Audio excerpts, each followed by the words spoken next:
Asteroid Destroy Earth? It wouldn't destroy the Earth, but it might make it extremely difficult for big things like us to live on the Earth. So an obvious example is for impacts from space, asteroids or comets.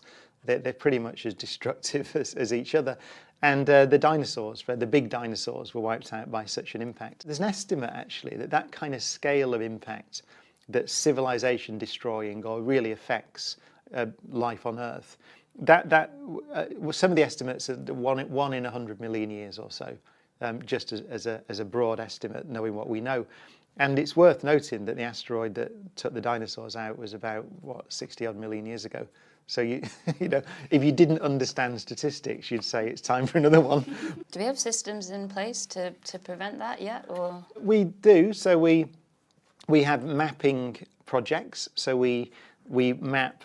We think we've mapped all or nearly all of the big asteroids that cross the Earth's orbit.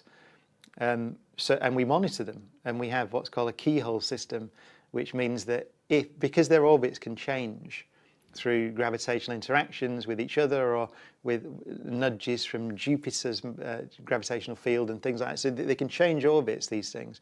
And so we have a thing called a keyhole system, which if they go through this point in space, then we get more worried about it when it comes around again, and then we start tracking them more accurately.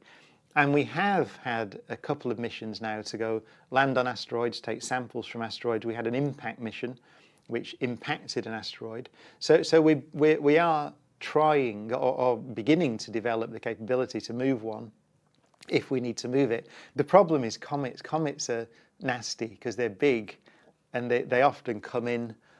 We don't know they're there, basically. We only see them when they're on the way in.